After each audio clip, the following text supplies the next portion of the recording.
All right. Good evening, everyone. Good evening. So I am AK, and you're here for another episode of the Black History Project. It is definitely a pleasure to be with you here tonight. We are going to be talking about African Americans and labor. And so, as you all may know or may not be aware, organization founded by Carter G. Woodson, named ASALA, but standing for the African Americans that is standing for the study of African American life and history. They always pick the theme for Black History Month. And so this year they are going to be talking about African Americans and labor. And so one of the things that I want to do is I want to read to you a little bit about why they chose this theme. Before we get started with this discussion tonight on something I think, of course, is very important as we talk about economic sustainability, as we talk about empowering our community and essentially job creation, entrepreneurship, and all of that. So they stated that the 2025 Black History Month theme, African Americans and Labor, focuses on the various and profound ways that work and working of all kinds, whether free and unfree, skilled and unskilled, vocational and voluntary, they intersect with the collective experiences of Black people. Indeed, work is at the very center of much of Black history and culture, be it the traditional agricultural labor of enslaved Africans that fed low country colonies, debates among Black educators on the importance of vocational training, self-help strategies, and entrepreneurship in the Black communities, or organized labor's role in fighting both economic and social injustice. Black people's work has been transformational throughout the U.S., Africa, and the diaspora. The 2025 Black History Month theme, African Americans and Labor, sets out to highlight and celebrate the potent impact of this work. Considering Black people's work through the widest perspectives provides versatile and insightful platforms for examining Black life and culture through time and space. In this instance, the notion of work constitutes compensated labor in factories, the military, government agencies, office buildings, public service, and private homes. But it also includes the community building of social justice activists, voluntary workers serving others, and institution building in churches, community groups, and social clubs and organizations. In each of these instances, the work Black people do and have done have been instrumental in shaping the lives, culture, and histories of Black people and the societies in which they live. Understanding Black labor and its impacts in all these multivariate settings is integral to understanding Black people and their histories, lives, and culture. 2025 marks the 100-year anniversary of the creation of the Brotherhood of Sleeping Car Porters and Maids by labor organizer and civil rights activist A. Philip Randolph, which was the first Black union to receive a charter in the American Federation of Labor. Martin Luther King Jr. incorporated issues outlined by Randolph's March on Washington's movement, such as economic justice, into the Poor People's Campaign, which he established in 1967. For King, it was a priority for Black people to be considered full citizens. The theme, African Americans and Labor, intends to encourage broad reflections on intersections between Black people's work and their workplaces in all their iterations and key moments, themes, and events in Black history and culture across time and space and throughout the U.S., African diaspora. Like religion, social justice movements, and education, studying African Americans' labor and labor struggles are important organizing foci for new interpretations and reinterpretations of the Black past, present, and future. Such new considerations and reconsiderations are even more significant as the historical forces of racial oppression gather in renewed strength in the 21st century. And so to find out more about ASALA and their theme for 2025, they ask that you would please visit asalh.org. And so Carter G. Woodson understood a long time ago, Dr. Carter G. Woodson understood a long time ago that it was important for us to promote, to research, preserve, interpret, and disseminate information about African Americans and African American history. For too long in our country, there has been the conversation and the argument on have black Americans, African Americans, foundational black Americans, whatever you identify as being from the African diaspora, if we have contributed and how we have indeed contributed to the creation, sustainability, growth, and improvement of these United States of America. And so in this effort, I want to explore from our time brought here on the shores, 1619 and before then. If you know the gentleman Juan Garrido, who traveled here in 1526 with the conquistadors as a free man, exploring Florida and the Caribbean. And so to talk about up until this day and throughout those times of the civil rights movement, Reconstruction, our turmoil known as the Ma'afa, which is slavery here in this land and throughout the Americas, and just to really substantiate our case and to just come from a place of education and empowerment during this Black History Month to show how we have been an integral part to this particular culture and to this community. And so understanding that our contributions span from the foundation of the nation's wealth during slavery to leadership in industries today, despite systemic obstacles, Black Americans have continually propelled the U.S. forward, making the U.S. a global economic powerhouse. And I always argue that if the government and private sector have historically hindered the growth and progress of a people through predatory lending, employment discrimination, redlining that restricts home ownership and investment, displacement for the creation of affluent neighborhoods, and inadequate funding for schools and education, then they must also bear the responsibility of investing in and rectifying the injustices of past disenfranchisement. And so we know when we study the institution of slavery, the importance and the benefit that Southern landowners had from that free labor. You know, there were maximized profits by enslaving Africans and institutionalizing them based on slavery, because, you know, we have King Cotton, and King Cotton by the 1860 produced 4.8 million bales of cotton, accounting for 75% of the world's supply. Cotton exports made up about 58% of total U.S. exports, fueling industrialization in both the U.S. and Europe. And the total market value of enslaved laborers was about $3.2 billion, making them the most valuable U.S. asset at that time, meaning more of an asset than the railroads at that time, more of an asset of the other industries at that time. It was the business of the enslavement of Africans that yielded the largest profit for people during that particular time. And so all the way, having impacts all the way as far as Britain, you know, down South America, there were these intricacies that existed in this particular institution and the perpetuation of this said institution.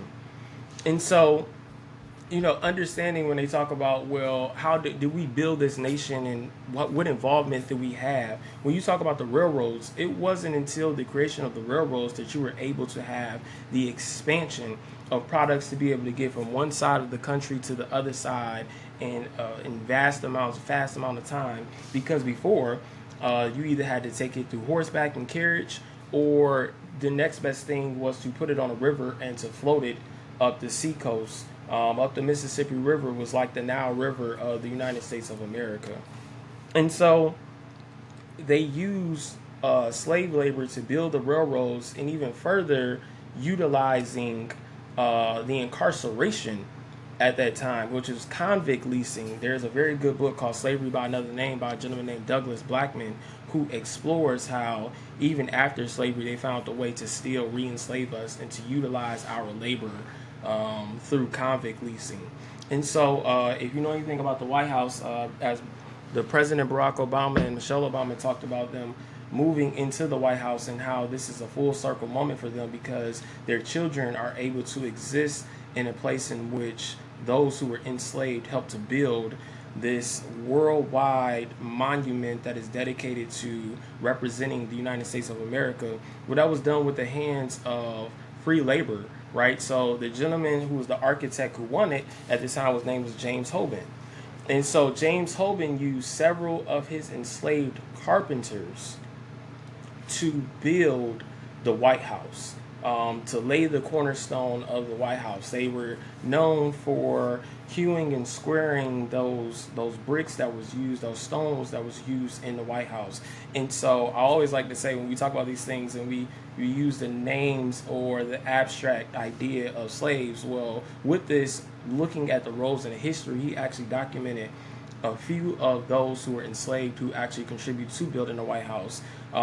Individuals named Peter, Ben, Daniel, and Harry were actually owned by James Hoban and was used in the construction of the White House. And then there's, at the time too, so many names that we do not know, whose names will never be able to be called and be placed on a record, who were also instrumental in that, as well as our U.S. Capitol that was also constructed by the hands and the labor of enslaved Africans. And so when you look at the payroll from that list, which of course they weren't paid to do the work, but when you look at that payroll as to who they had to solicit for the work, we see this all across our nation represented in the construction and building and the labor utilized for African Americans. And also the cultivation of rice. You know, rice is not native to America. So when people came over in the slave trade, they were cultivating rice, and rice was a staple food in the diet for Americans all across this nation. And so it's instances like those, and we look at the sharecropping and the black codes and how they implemented these peonage institutions requiring people who were in debt and using that debt against them to reinstitutionalize them. And so they didn't allow them to particularly own property at the time, and they had to rent the tools on a field in which they used in order to cultivate the different herbs or the different plants. And we also know at the same time, as they borrowed those tools, rented those tools, they also rented seed. And there was a process of giving them bad seed, which then caused them to have to be on those particular lands for much longer. And so people were also reinstitutionalized for things like vagrancy laws. And so what they would essentially do is say, well, if you're not employed, mind you, we're talking about a time where there was discrimination that occurred. And so if you weren't able to get hired, then you therefore violated the vagrancy law, and it forced those who were free into exploitive labor contracts, effectively continuing slavery up under another name.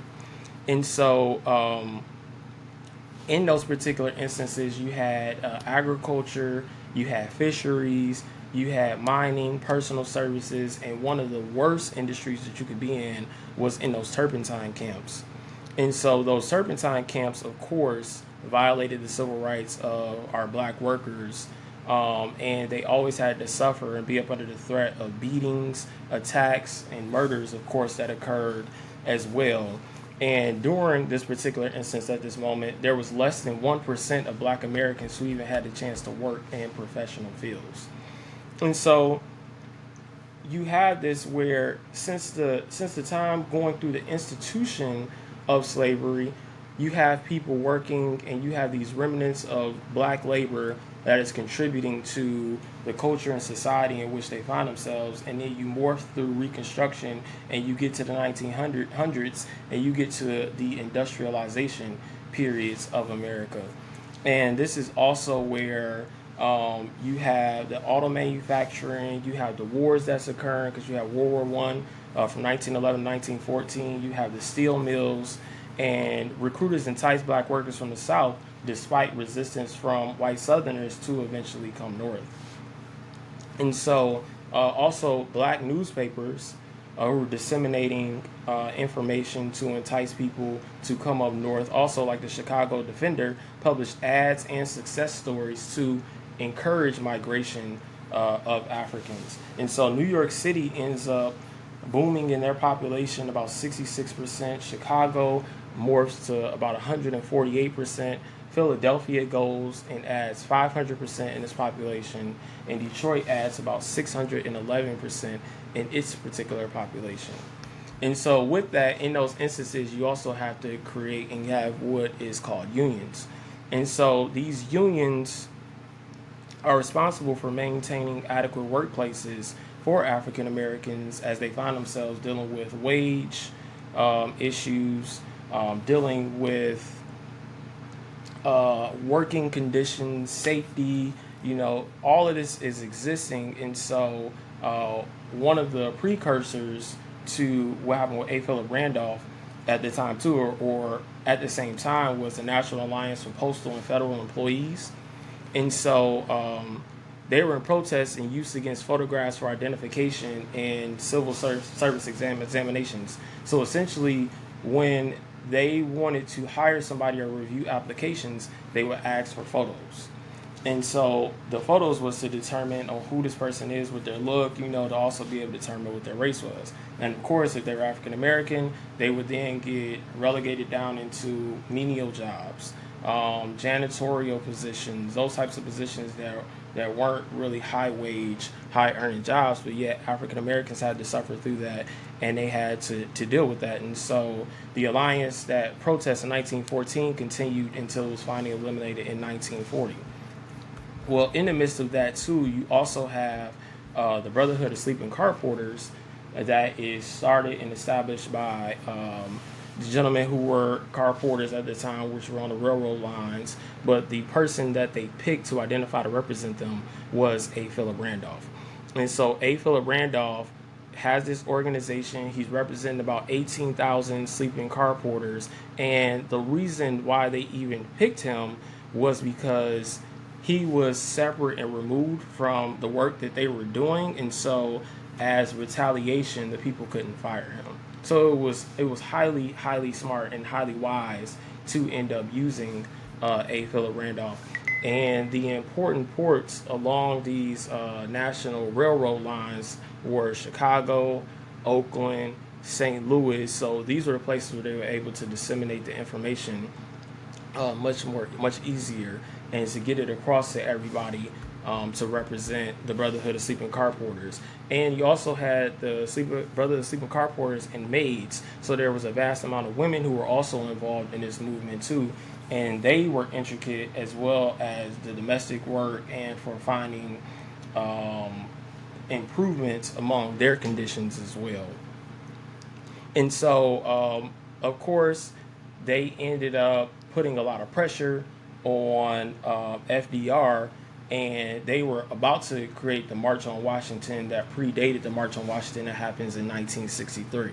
So they were going to have one that was going to occur in 1941, and due to that pressure, they were able to get FDR to come up with Executive Order A802. And so that prohibited discrimination in the defense industry and government based on race, color, creed, or national origin. The order also established the Fair Employment Practice Committee to monitor hiring practices, and they used this to prevent strikes or demonstrations that could disrupt the production of military supplies, to ensure fair hiring practices for African Americans in defense jobs. And in response to the March on Washington plan by A. Philip Randolph, who was the president of the Brotherhood of Sleeping Car Porters, they did that, and so they ended up not having to have the March on Washington that they were going to end up having. Now, they did do a March on Washington, but it was more localized than the national one that they were planning. And so it was these threats and this alliance and allegiance of black men and black women around the country to put pressure on the president by essentially mobilizing. And we all know that about 20 years later, so 1963, they did end up having a March on Washington that was about what? Jobs and freedom. And that march produced about 250,000 people from around the nation who ended up participating. And so when you go back and you look at the importance of union and involvements of union and how they have been the safety net for working conditions, we understand why unions become important although the membership is declining nowadays. But I think that's something that we should definitely look back towards to talk about the labor and importance. And so also, bringing to the attention of everyone, when they talk about black doctors and the need for black doctors across this community, the American Association of Medical Colleges concluded in 2021 that the country needs between 102,000 to 180,000 more doctors to level rates of care between underserved populations and populations with fewer social, economic, and geographic barriers. There are almost 200,000 jobs out there looking for African Americans to fill them when you talk about the medical field and specifically about doctors. And so when we talk about what improvements do we make in our community, and we look at the past as a guide and as a blueprint, we can look at the need for independent black schools. So HBCUs are constructed through the labor of African Americans, as Booker T. Washington helps to leads the effort to create Tuskegee. And when you go on these HBCU tours, you learn places like Tougaloo, that it was African American craftsmen, architects, and who constructed these edifices that we love today, and that were responsible for the education of our people at a time when allowing us to get our education was frowned upon. And then so you look at independent black banks. We need more independent black banks, and we need people to get in the financial sector to work in those fields, because a lot of our communities are dearth of black banks. And so I even argue, now I know that we have limited time tonight, but I even argue about the point of the need for certain institutions to be represented in our space. Because if we don't have these institutions, then we don't necessarily have a community, we have a neighborhood.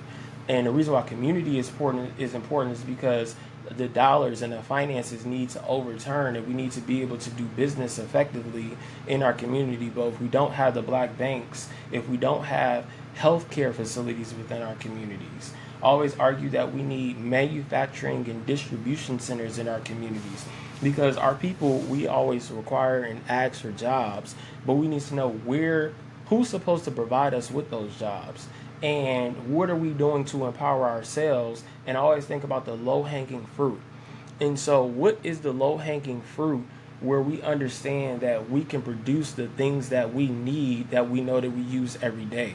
And so manufacturing and distribution centers are very important towards that, are intricate towards that, and it allows our ability where you don't have to have a college degree necessarily to get the manufacturing and distribution centers in our communities. Also, independent supermarkets and with healthy, affordable options. I always think about the Nation of Islam, and how the Nation of Islam pretty much had everything that they needed with all these different businesses, but they had farms as well.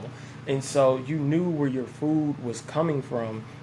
And that was a large thing in the South agriculturally.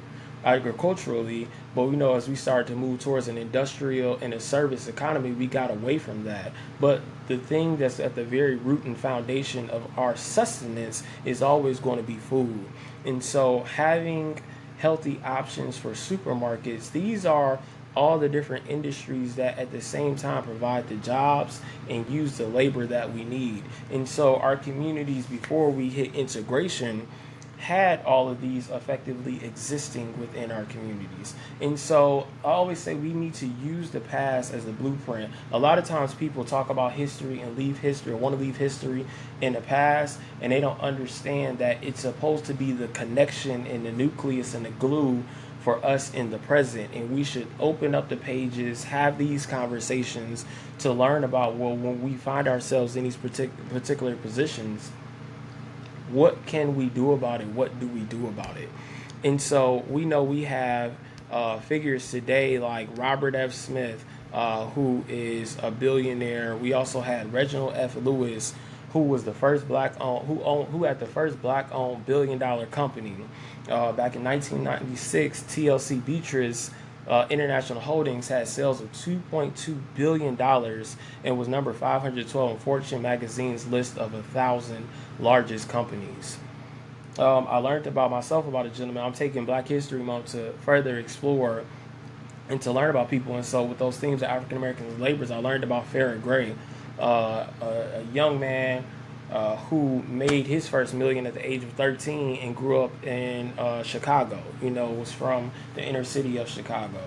And just talking about the mindset that he possessed, where it's like, well, I want to stay out of trouble, I want to stay out of the prisons, but at the same time, I know that I need money, so what is it that I can do?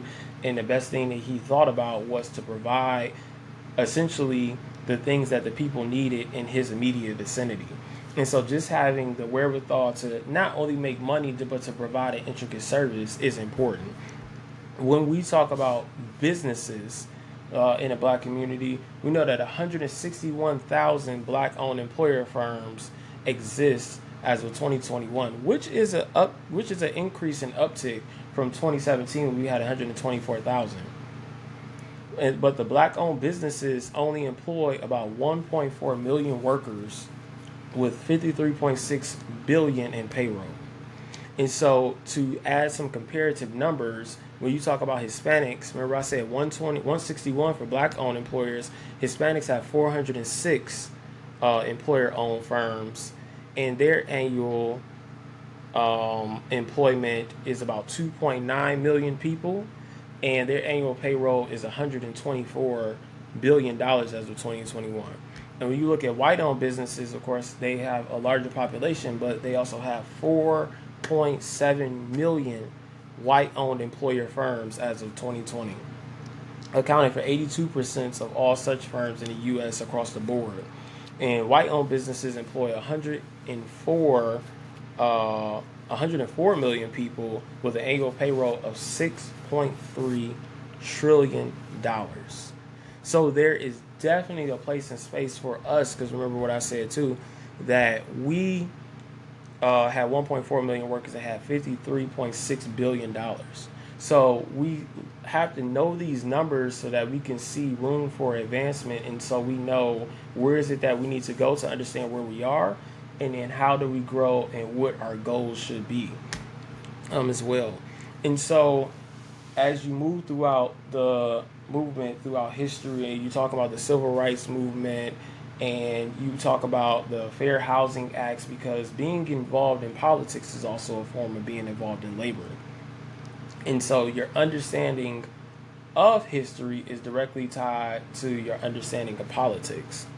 And so when FDR had his Black cabinet, that was very important for the African American community, because these were essentially his unofficial advisors in the White House or in the federal government, who went to them, who explained to him about, well, what are the needs of the African American community, talking about the New Deal, where are the gaps at, where are those people that exist today to essentially to be those advisors to the federal government. But remember, it's not an either or, it's a both and.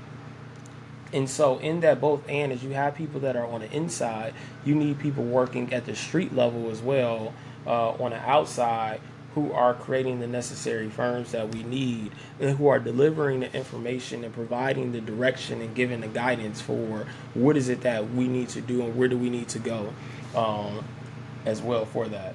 So I will say that the economic success, of course, of the U.S. would not have been possible without the labor, the innovation, and resilience of Black Americans. And so from enslaved labor that, of course, built the nation's wealth, to entrepreneurship, to technological advancements and cultural influence, Black Americans, of course, have been central to the U.S. economy.